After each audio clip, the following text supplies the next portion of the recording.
এজন্য যুবক ফিরে আসো, নওজোয়ান ফিরে আসো, নিজের ক্ষতি করো না। আমি প্রত্যেক দিন বলি ভাইয়া, তুমি মরে গেলে হ্যাঁ পৃথিবীর কিচ্ছু আসবে, এই বন্ধুরা ধোকা ধোকা। একটা ফোলা ফাইন তুমি মরলে খানা বন্ধ করতে হবে, কসম খোদার। তুমি লিখ কেন, তোমার একটা ফ্রেন্ড এক লগে যেটি বইয়ে বইয়ে বিড়ি খায়, তোমার লগে গাঞ্জা খায়, ফুটটা খায়, বাবা খায়, মদখোর গাঁজাখোর, একসাথে বইয়া উলঙ্গ ছবি দেখো, ওই জানোয়াররে জিজ্ঞেস করো বলে আমি মরলে আমার ঠ্যাংটা ভাঙলে তুই এক বেলা খানা বন্ধ রাখবি না। কথা বুঝেন নাই? ধোকা ধোকা, এগুলো ধোকা। ওরা কেউ থামবে না। আরে আপন বাপ মরলে যেই সন্তানরা দিনের বেলা দাফন কাফন করছে, তারা কি সেই সন্তানরা, আপন সন্তানরা রাতের বেলা ভাত খায় না? কথা বলেন না কেন? পাশের ঘর থেকে খানা রাইন্দা ইয়ে আরো বেশি খায়, আরো একটু গোস্ত লাও, যেই কান্দাটা তুমি কাঁদছো আজগা কি ভাইয়া, তাইলে তাহলে আপন বাপ, তারপরেও তো সন্তান খানা খাইতেছে, তোমার লেগে কাঁদবে কি? এর জন্য পৃথিবী আমাদের কারো জন্য থামবে না ভাই, থামবে না। সামনের গাড়ি অ্যাক্সিডেন্ট করে, পেছনের গাড়ি অপেক্ষা করে না, পাশ কাইটা কাইটা চলে যায়। জ্যাম বাজ্যা গেলে আরো চিৎকার শুরু করে, আরে লোক মরে গেছে, আরে মরলে মরুক বেটা, রাস্তা ক্লিয়ার করতে ক। ঠিক কিনা বলেন না কেন? ধরে বেটা বেটা কেডা মরছে না মরছে বেটা, এর লেগে বুঝি মানুষের রাস্তা আটকায় রাখবে, মানে এই যুক্তি দেখা। তাহলে কেডা মরছে না মরছে মানে তোর মতো এক মানুষ মরছে, ঠিক কিনা বলেন না? তোর মতো এক সুস্থ সবল মানুষ মরছে বেটা, যে একটু আগে হাত নাড়তো পা নাড়তো, সেই মানুষটা এখন রক্তে ভাসতেছে বেটা, পাত্তাও নাই। কিসের সময়? কার হাতে সময়? সবাই মেশিনের মতো, যন্ত্রের মতো দৌড়াইতেছে। রাস্তায় দেখেন না সিএনজি অটো কি করে সবাই, কারো হাতে সময় নেই, ঠিক কিনা বলেন? কে কাকে ঠেলিয়া যাবে, কারো হাতে সময়, কে কার জন্য থামবে? এই জন্য তুমি নষ্ট হয়ে গেলে বন্ধু, কেউ তোমারে ফিরাবার নাই, তোমার জন্য ভাববে কেউ, ডাকবে কেউ, কাঁদবে কেউ নাই। আরে আপন মা বাপের তো খবর নাই এখন। আপন বাপ সাইয়া রইছে, দেখে তার ফুতে আজকে 6 বছর 9 বছর এক ওয়াক্ত নামাজ পড়ে না, এবড়া বয়ে বয়ে বিড়ি খায়, বন খায়, চা দিয়া ভিজাইয়া খায়। এবারটার মাইছ না সেইটার নামাজ পড়লে পড়ছে, না পড়লে রাতের ব্যাপার। বাবুরে টেহা দেওয়া দিছে, টাকা দিলে খালাস। যদি সুতে টাকা দেয় বাপের কোনো অসন্তুষ্টি নেই, আর যদি টাকা না দেয় এবড়ার গজবে আল্লাহর আরশ কাঁপে। ফুতের উপরে লানত দিতে দিতে, অভিশাপ দিতে দিতে শেষ। কারণ টাকা দেয় না, টাকা দেয় না, পুরা গ্রাম হাইটা হাইটা তখন মানুষের কাছে বদনাম, এই ফোলাগারে মানুষ করছি আমি, এই ফোলার লাইগা জীবন যৌবন শেষ করছি, 12 লাখ টাকা সুদে লইয়া তারে আমি নিজে বিদেশ পাঠাইছি। কত বড় নেয়ামতের কথা! বেশরম মানুষ সুদে টাকা লইয়া আবার মানুষের দ্বারে কও, এত বড় হারাম কইরা আবার কইতেছ, হ্যাঁ 12 লাখ টাকা দিয়ে ফোলা বিদেশ পাঠাইছি আমি, কিস্তি লইছি আমি, সুদে লইছি আমি, আর অন ফোলা গাও একটা টাকা দেয় না। তার মানে সম্পর্কটা হয়ে গেছে এখন টাকা পয়সার ভিত্তি। আখেরাত কোথায়? আখেরাত কোথায়? আমার মা বলছিলেন, আজীবন আমার আব্বা বলতেন, আলহামদুলিল্লাহ আমার আব্বা, আমরা 5 ভাই মাদ্রাসায় পড়ছি, 5 ভাই আলেম হয়েছে। আব্বা আজীবন বলতেন, আমার স্বপ্ন আমার ছেলেরা 5 জন আলেম হবে, আমার কবরের পাশে চারদিকে আমার ছেলেরাই দাঁড়াবে। এই বছর আমরা ঈদের 2 দিন পরে বাবার কবরের সামনে মসজিদে গ্রামে মাহফিল করছি। আমি বয়ান করছি, আমার বড় ভাই বয়ান করছে, আমার ছোট ভাই বয়ান করছে, আমার আব্বার, আমরা 5 ভাই 3 বোন, আমাদের ছেলে মেয়ে মিলে, আর আমার মা বাইচা আছে, আমরা মোট 45 জন। আমার বাবার বংশ, মা সহ, মা ছাড়া 44 জন, মা একজন, 45 জন, একের গুণা 45 জন। আলহামদুলিল্লাহ, একেবারে 45 জনের ছোট বাচ্চাটাও, একবারে 2.5 বছরের বাচ্চাটাও আলহামদুলিল্লাহ, আল্লাহর নাম বলতে পারে। 2.5 বছরের মেয়েটাও ওই মজলিসে গেছে, আমাদের সবচেয়ে ছোট, সেও মাথায় হিজাব ছিল, আল্লাহর নাম রাখছে। দাদা ভাইয়ের কবরে দাঁড়াইছে, নানার কবরে দাঁড়াইছে। এই জন্য বললাম বাপ, মা বাপদেরকে অনুরোধ করি সন্তানের প্রতি কদর করেন, সবাই মিলে ফিকির করেন, দেখেন আয়াতের তর্জমাটা শুনেন, তাইলেই কথা শেষ।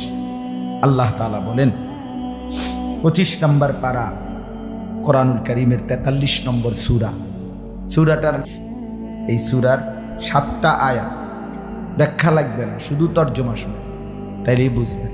আল্লাহ বলেন 74 নম্বর আয়াত থেকে পড়ছি, ইন্নাল মুজরিমিনা ফি আযাবি জাহান্নামা খালিদুন। আল্লাহ তাআলা বলে নিশ্চয়ই পাপীরা জাহান্নামের আযাবে চিরস্থায়ী থাকবে। ইন্নাল মুজরিমিনা ফি আযাবি জাহান্নামা খালিদুন, নিশ্চয়ই পাপীরা জাহান্নামের আযাবে চিরস্থায়ী থাকবে। কতদিন? কতদিন? এবার আল্লাহ আবার ব্যাখ্যা করে বলে, বান্দা বুঝেছো? লা ইউফাত্তারু আনহুম, 1 সেকেন্ডের জন্য বিরতি দেওয়া হবে না। জাহান্নামী চিৎকার করে বলবে, মাওলা আমারে মৃত্যু দিয়ে দেন। আল্লাহ বলবে না। জাহান্নামী বলবে, আল্লাহ একটু সময়ের বিরতি দেন, 10টা মিনিটের বিরতি দেন মাওলা।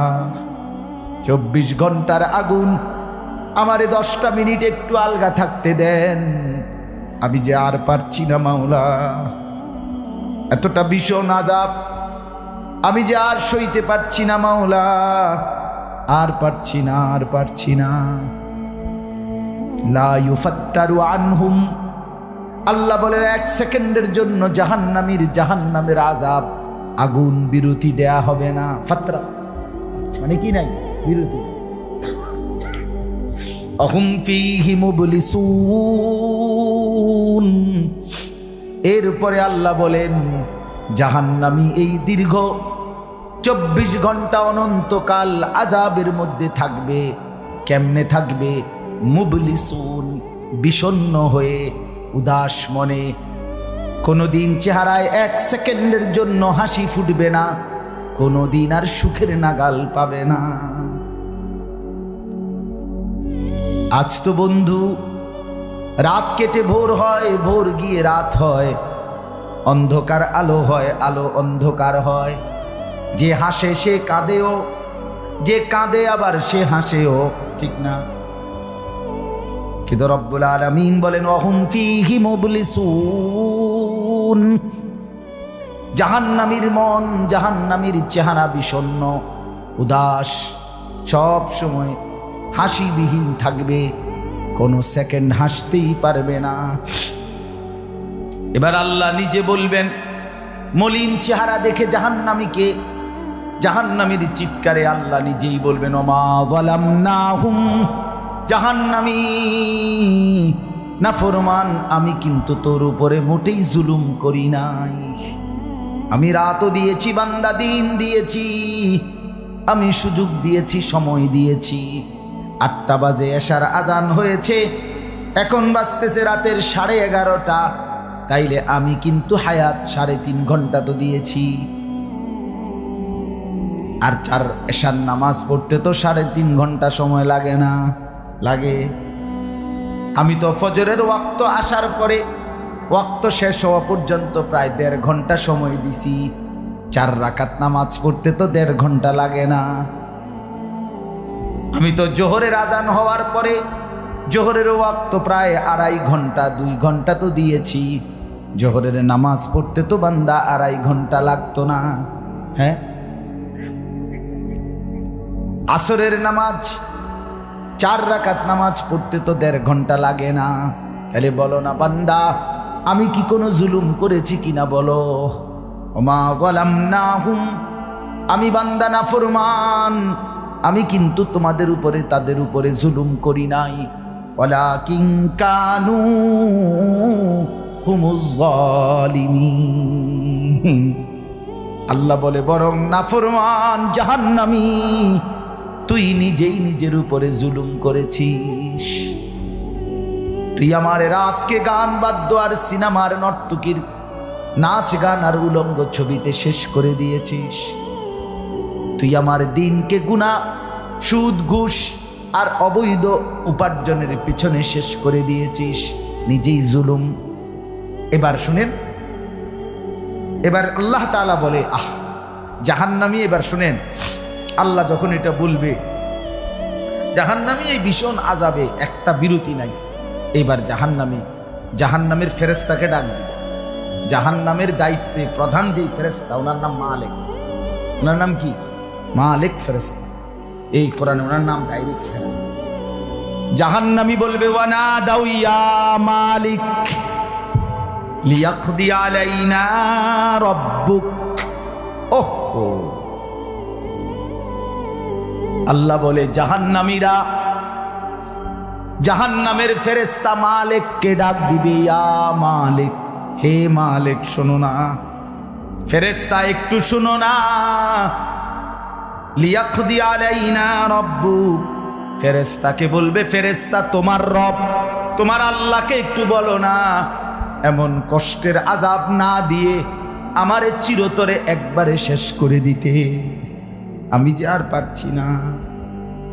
লিয়াকদি আলাইনা রাব্বুক, বলো না ফেরেশতা, তোমার মাওলাকে বলো না, তোমার রবকে বলো না আমারে একদম শেষ করে দিতে, আমারে মৃত্যু দিয়ে দিতে, আমি যে আর পারছি না। কেমনে সইব এত গরম, কেমনে সইব এত আযাব? ফেরেশতা তখন বলবে ক্বালা ইন্নাকুম মাকিসুন। ফেরেশতা বলবে না, নাফরমান পাপী, এই জাহান্নামী তোকে অপেক্ষা করতে হবে, মৃত্যু হবে না। আল্লাহ বলবেন লাকাদ জিনাকুম বিল হক, আমি তো বান্দা সত্যের বাণী, সঠিক বাণী বারবার তোমার কাছে নিয়ে এসেছিলাম। একবার বেলায়েতুল্লাহ বলছে, একবার আনিসুর রহমান বলছে, বারবার বারবার বারবার আমার কত বান্দা দিয়ে, কত ইমাম, কত খতিব, কত আলেম, কত বুজুর্গ দিয়ে আমি তো সত্যের বাণী, কোরআনের বাণী, এই জাহান্নামের কথা বারবার তোর কাছে বলাইছিলাম বান্দা। ওয়ালাকিন্না আকসারাকুম লিল হাক্কি কারিহুন, কিন্তু তোমরা তো অধিকাংশই আমার সত্যের আহ্বান, আমার কোরআনের আহ্বানকে অপছন্দ করেছ। পাত্তা দিস এত বাদ দিস হুজুর রাইতান কই বই মাতিস, তাই আছে না এমন বেত্তমিজ লোক, কথা বলে না। অনেক বুড়া মানুষও আছে, বুড়া মানুষ। আর রাখো হুজুররা যত কয় এত না, কিছু কইতে লাগলে বাড়াইও কয় বেটা হুজুররা বেড়ায়, কথা বলেন না কেন? হ্যাঁ, আরে রাখ, আল্লাহ ভরসা বেটা, আল্লাহ ভরসা কিতা, আল্লাহ ভরসা কিতা মানে আল্লাহ কি, আল্লাহ কি হিসেবে ভরসা আমি এটা বুঝাই। এখন আল্লাহ বলছে বান্দা তুমি বিড়ি খাইতে থাকো, আমি ভরসা। হ্যাঁ, এমনি আল্লাহ কইছে নাকি? তুমি টেলিভিশনে নাচ গান প্রত্যেক দিন বিকালে নর্তকী দেখো, আমি ভরসা, এটা নিয়ে আল্লাহ কইছে। তো আপনি কিতা কইলেন? কি আল্লাহ ভরসা কিতা, কি বুঝাইতে চাইলেন? হ্যাঁ,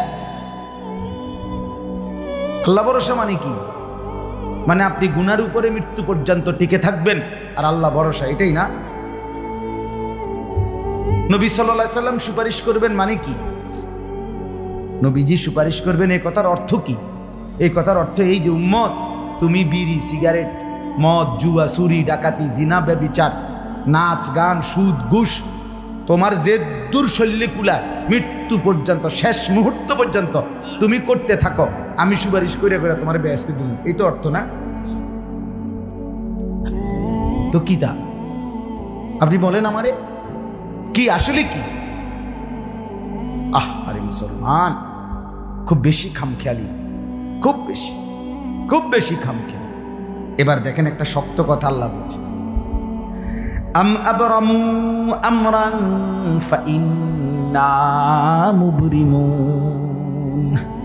আল্লাহ বলে, জালেমরা, পাপীরা, তোরা আমার আযাব থেকে বাঁচবার কোনো ব্যবস্থা করেছো কিনা তোমরা ঠিক করো।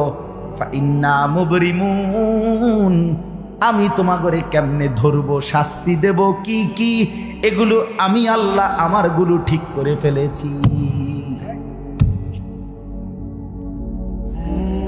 যে আবরামু আমরান, তারা কি কোনো ব্যবস্থা করেছে কিনা জিজ্ঞেস করেন। ফাইন্না মুবরিমুন, আমার ব্যবস্থা আমি করে রাখছি। বুঝেন নাই কথাটা? আল্লাহ বলেন, আমার শাস্তি দেব কি কি, আমার আযাব দেব কি কি, আমি সব ঠিক করে রাখছি জাহান্নামে। তুমি বান্দা বাঁচবা কেমনে, তোমারটা তুমি ঠিক করছো কিনা বলো। এবার শেষ আয়াত, আম ইয়াহসাবুনা আন্না লা নাসমাউ সিররাহুম ওয়া নাজওয়াহুম। আল্লাহ বলে, নাফরমান পাপীরা, জালেমরা, দুশমনরা মনে করে আমি তাদের গোপন কথা, অন্ধকারের গোপন পরামর্শ, একেবারে চুপচাপ নিরিবিলি কথাগুলো আমি শুনতে পাই না। কারণ ইয়ারফোন লাগাই রাখছে না, মা কানের মধ্যে দুইটা বল্টু লাগাইলে তার আল্লাহ শুনে না, কথা কয় না। হ্যাঁ, আল্লাহ জিজ্ঞেস করছে, তুমি এই ভাবছো না, তুমি যে কানের মধ্যে গান শুনবার টাইমে ইয়ারফোনের বল্টু লাগাইয়া রাখো, তুমি মনে করছো না ফরমান মাইনসে না শুনে না, তো মাইনসে যখন শুনে না আমিও শুনি না নাকি? জবাব দেন, ওই যুবক বলো না মিয়া।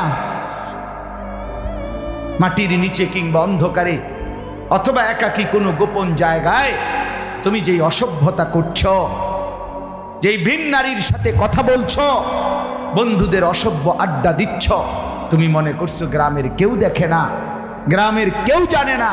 আল্লাহ বলে, তাহলে তুমি কি এই ভেবেছো যে আমি আল্লাহও জানি না? বালা, হ্যাঁ, আল্লাহ বলেন আমি জানি, আমি শুনি, আমি দেখি। আর অরসুলুনা লাদাইহিম ইয়াকতুবুন, আমার পক্ষ থেকে মনোনীত ফেরেশতা ডান কাঁধে বাম কাঁধে, তারা কিন্তু সাথে সাথে 24 ঘন্টা ইয়াকতুবুন, লিখতেছে লিখতেছে লিখতেছে লিখতেছে কিনা বলেন? ডান কাদের আর বাম কাদের ফেরেশতাকে তুমি তোমার থেকে আড়াল করবা কেমনে? বলেন না কেন? কেমনে আড়াল করবেন? সুযোগ আছে কারো? আল্লাহ আমাদেরকে বুঝ দান করেন। অতএব বাপ, জাহান্নামীর আত্মচিৎকার শুনলেন আপনি, জাহান্নামী আল্লাহকে ডাকবে, জাহান্নামী ফেরেশতাকে ডাকবে, জাহান্নামী একটু আযাবের হালকা করতে চাইবে, জাহান্নামী মৃত্যু কামনা করবে, জাহান্নামী কতভাবে যে বাঁচতে চাইবে, কিন্তু কসম আল্লাহ বাঁচতে পারবে না। এজন্য দয়া করে রাত গভীরে মেহেরবানি করে চলেন প্রত্যেকে, ইনশাআল্লাহ সিদ্ধান্ত নিন। শেষ পর্যন্ত যে কয়জন যুবক টিকে রইলা, বসে রইলা, ভাইয়া তোমাদের কাছে অনুরোধ, আজকের থেকেই বদলাও ভাইয়া। আগামী দিনে মুসলমানের জন্য, ইসলামের জন্য খুব বেশি যুবকের দরকার। তোমরা না আগাইলে, তোমরা না ফিকির করলে আগামী দিনে ইসলামের জন্য লড়বে কে? সারা পৃথিবী ইসরায়েলের ইয়াহুদিদের জুলুম অত্যাচার এখনো তো শেষ হয়নি। সেই গত বছর অক্টোবর মাসে ফিলিস্তিনের মুসলমানদের উপরে বোম্পিং অত্যাচার শুরু হয়েছে। অক্টোবর, নভেম্বর, ডিসেম্বর, জানুয়ারি, ফেব্রুয়ারি, মার্চ, এপ্রিল, আজকে 7 মাস চলতেছে, এখনো বন্ধ হয়। আজকে 7 মাস যে মানুষগুলো, যাদের কোনো ঠিকানা নাই, নারী, পুরুষ, বাচ্চা, কোলের বাচ্চা, বলেন ভাইয়া 7 মাস তারা কি পরিমাণ মানবেতর জীবন যাপন করতেছে। এই রমজানেও ফিলিস্তিনের মাসুম বাচ্চা খাবারের অভাবে, ইফতারের অভাবে ঘাস চাবাইছে। এটাও তো ছবি আসছে, ঘাস চাবাইছে। আমার বাচ্চাটা 2.5 বছর, একটা মেয়ে আমার সাথেই ঘুমায় রাত্রে, প্রায় সময় রাত্রে উইটা এই 2 ঘন্টা 2.5 ঘন্টা হঠাৎ উঠে, বাবু পানি ঘামো, পানি ঘামো। আমি সবসময় আমার বালিশের পাশে, খাটের পাশে পানি রাখি। তাহলে আমার এই ছোট্ট মাসুম বাচ্চা যখন পানি চায়, আমি তো পানি দিই। তো ফিলিস্তিনের এই ছোট বাচ্চা যদি তার মার কাছে পানি চায়, সে মা কোত্থেকে পানি দিবে? হ্যাঁ, আমার ছেলেটা 6 বছর 7 বছরের, ওরা দুইজন, এই ছোট মেয়েটা আর এই ছেলেটা সারাক্ষণ বাসায় এই একবার এটা খাই, ওইটা খাম, ওইটা খাম। আমার এই কত সময় ফোন দিয়ে, আবু এটা আইন না, ওইটা আইন। ওই দিন রাতের বাজে 1টা, আবু মালটা আইন না। আমি 1 কেজি মালটার জন্য 3 বাজারে গেছি, রাতের বাজে গেছে 1টা 2টা, কোথাও দোকান খোলা নাই। আমি দেখলাম বাসায় আমার ছেলেটাও মেয়েটাও এই ছোট, কসম আল্লাহ, আমি গেট খুলছি, দরজা আমার জন্য দৌড়ে দাঁড়ায় আছে, ও মালটা আনছি না। আমি জড়ায় ধরে বললাম যে আব্বা কোথাও পাই নাই, একটা দোকানও খোলা নাই।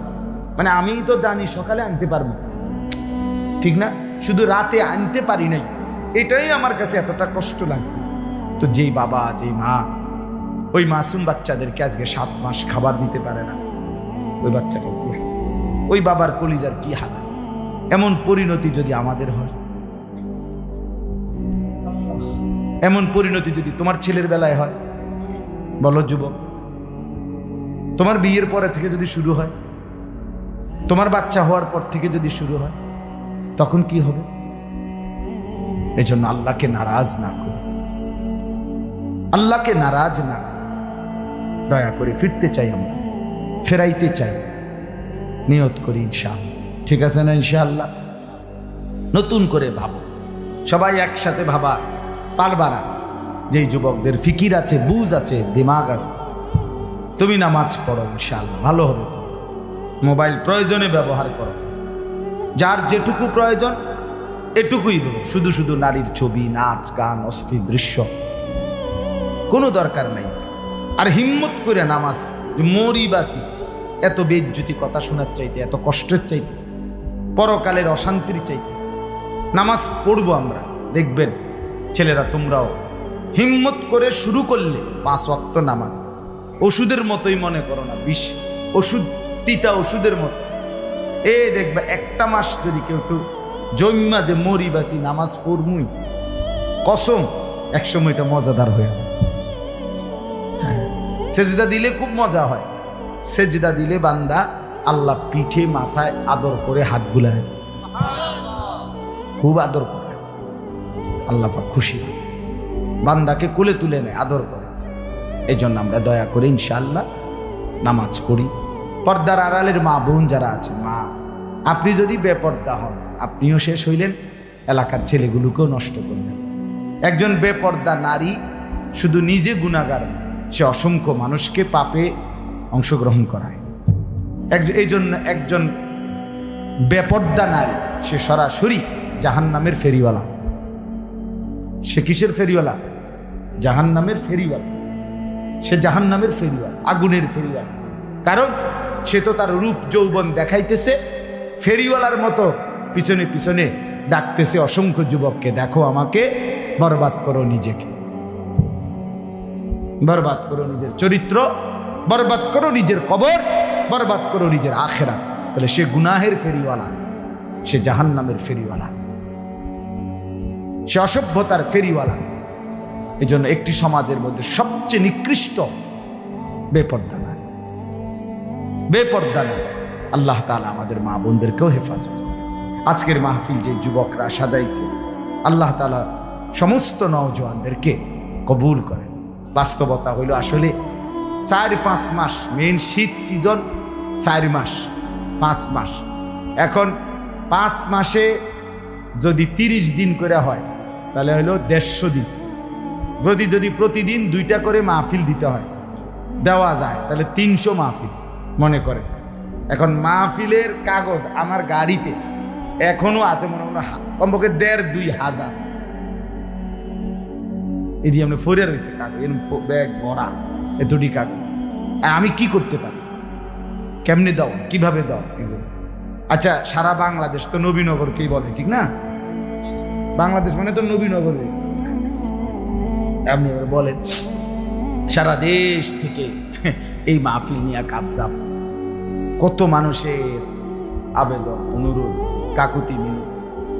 এরপরও আমাদের এই মুফতি বেলায়েতুল্লাহ সাহেব এবং আমাদের এই নবীনগর এসআর মসজিদের ইমাম মকবুল ভাই, মৌলানা মকবুল সাহেব, এরা সবচেয়ে বেশি মাহফিলে, কম না আলহামদুলিল্লাহ। আমি চেষ্টা করছি, ওনাদেরকে অনেকগুলো মাহফিল দিচ্ছি, আরো দেওয়ার ফিকির আছে, কিন্তু আসলে সময় একদমই অল্প, মূলত খুব বেশি ডেট নাই, কুলান যায় না, এই জন্য এই সময় দিতে হচ্ছে। ওই ভাই ইমাম সাহেব অনেক অনুরোধ করছে, আমারও মনে আছে, ওখানে বারবার বেশি অনুরোধ করছে, এই জন্য যাক আল্লাহর দয়া আসা হয়েছে। আমিও আপনাদের জন্য দোয়া করি, আপনারাও আমার জন্য দোয়া করবেন। আল্লাহ তাআলা আমাদের সবাইকে মিলে মিশে দ্বীনের কাজে অংশগ্রহণ করার তৌফিক দান করেন, আমিন।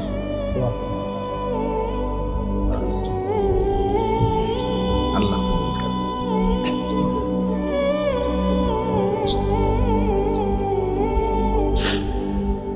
অনেক কষ্ট করে প্রবাসী যে বিদেশি ছেলেরা, আমি নিজ চোখে দেখি। এইবারও আমি উমরায় গেছি যে রমজানে, এই রমজানে আমি প্রবাসী ভাইদের রোমে রোমে গেছি, বয়ান করছি। 12 জন, 14 জন, 16 জন, 20 জনের রুম, হালাকা, এবার বেলায় যে হালাকা কাকিয়া, হ্যাঁ ওখানে গিয়ে বয়ান করছি। এবার এই আমগো প্রবাসী বাংলাদেশি ভাই, আর এই অনেক কষ্ট করে, 12 ঘন্টা 14 ঘন্টা ডিউটি করে। হ্যাঁ, এরপরে আপনার এই ছোট্ট একটা রুমের মধ্যে 14 জন 16 জন একসাথে ঘুমায়, নিজেরা রান্না করে খায়, নিজেরা ঠিক আছে, কথা হবে ইনশাআল্লাহ। হ্যাঁ, এই জন্য এরা অনেক কষ্ট করে। এই কসবার এক ছেলে, আমি এক মাস এবার আমার এইবার রমজানে জড়ায় ধরা আমার কানছে অনেক, বিদেশ মক্কায়। ছেলেটা আমারে বলতেছে, হুজুর আমি 8 বছরে আজকে বিদেশ করি, এই 8 বছরে কোনোদিন এই বিদেশে একজন ভালো ডাক্তার কোনো শরীরে কোনো রোগ সুখের জন্য দেখাইনি। কয়েকজন ডাক্তার যদি দেখাই তাহলে হেরার যে ওষুধ টষুধ দিবে আমার 15-20 হাজার টাকা চলে যাবে খরচ। কয় তাইলে আমি বাড়ির টাকাটা পাঠাবো কেন? কয় এই জন্য ব্যথা বেদনার একটা ট্যাবলেট খাইয়া পইরা থাকি হুজুর, আর এই কলজার মধ্যে জমাইয়া টাকাগুলো সব বাড়ি পাঠাই। ছেলেটা আমারে খুব কাঁদছে, আমার পোলাটার কথা মনে হয়। সে আমারে বলছে, হুজুর আমি আজকে 8 বছরের কসম আল্লাহ, কয় এই মক্কায় বলতেছি, কয় সুখ নিজের আনন্দ বলতে কি জিনিস আমি আজকে 8 বছরে কোনোদিন দেখিনি। সবটা দিয়ে দিছি পরিবারের জন্য, মানে বাড়িতে, শুধু কোনো রকম মানবেতর, কোনো রকম মানে কোনো রকম জিন্দিগিটা কাটাই, বিদেশে পড়ে আসি আমি। কিন্তু এরপরে বাবা এতটা কষ্টের টাকা পাঠাবার পরে যেই স্ত্রী, যেই বিবি বাজারে বাজারে ঘুরে, বেপর্দা ঘুরে, মোবাইলে সারা দিন রাত পড়ে থাকে, স্বামীর পবিত্র আমানত, নিজের ইজ্জত, নিজের সতীত্ব নষ্ট করে, পরকিয়া, ভিন কোনো পুরুষের সাথে অবৈধ কোনো সম্পর্ক করে, তার মতো অসভ্য, নির্লজ্জা, বেহায়া, অসভ্য নারী আল্লাহর জমিন আর কেউ হইতে পারে।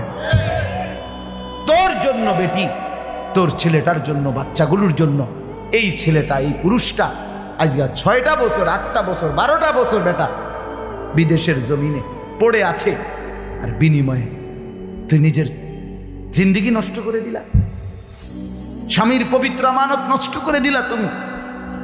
এই জন্য দয়া করে আমার কথাটা যদি একটু শক্ত হয় মাফ করে দিয়েন আমার, কিন্তু প্রবাসীর বিবিদেরকেও বলি, বোন দয়া করে নিজের ইজ্জত, আব্রু, সতীত্ব, নিজের চরিত্রের হেফাজত কষ্ট করে হলেও, আপনার জন্য স্বামী বেচারা কষ্ট করে, আপনিও তার জন্য কষ্ট করেন, মিলেমিশে সবর করিলে, চরিত্রের হেফাজত করিলে একদিন দুইজনই জান্নাতি হবে। ছেলেরা যারা তোমাদের বাপ বিদেশ, তোমরাও ভাইয়া একটাবার দেখে আইসো কি কষ্ট করে। এই জন্য দয়া করে কষ্টের এই রক্ত পানি করা টাকা শুধু শুধু মোবাইল টিপ্পা, উলঙ্গ ছবি দেখা, নর্তকীর নাচ গান দেখে ভাইয়া নষ্ট করো। এত বড় জুলুম বাপের উপরে কইর না, আল্লাহ সইবেন। এত বড় জুলুম কইর না, একদিন তুমি কষ্ট পাই, একদিন তোমার উপরে এই মুসিবত আসবে। আল্লাহ আমাদের ছেলেদেরকেও হেফাজত করে। মসজিদের কাজ আমি নিজেও দেখছি, আলহামদুলিল্লাহ মসজিদের কাজ চলতেছে। দয়া করে সবাই মিলে মসজিদের দিল খুলে দান করবেন। মনে রাখবেন হাদিসের মধ্যে আছে, আল্লাহ নবী সাল্লাল্লাহু আলাইহি সাল্লাম বলছেন, ইসরাফিল যখন ফু দিবে কিয়ামতের দিন সব কিছু ধ্বংস হবে, হবে কি না? কথা বলেন না, ইল্লাল মাসাজিদ। নবীজি বলছে মসজিদ ব্যতীত, ইসরাফিল ফু দিলে আসমান জমিন চন্দ্র সূর্য ঘর বাড়ি দালান বিল্ডিং পাহাড় নদী সব চুরমার হয়ে যাবে, মসজিদ ভাঙবে না। বোতলে মসজিদ কি হবে? ইয়াদম্মু বা'দুহা মা বা'দ, এক মসজিদ আর এক মসজিদের সাথে লাগবে, মিশবে আর কি।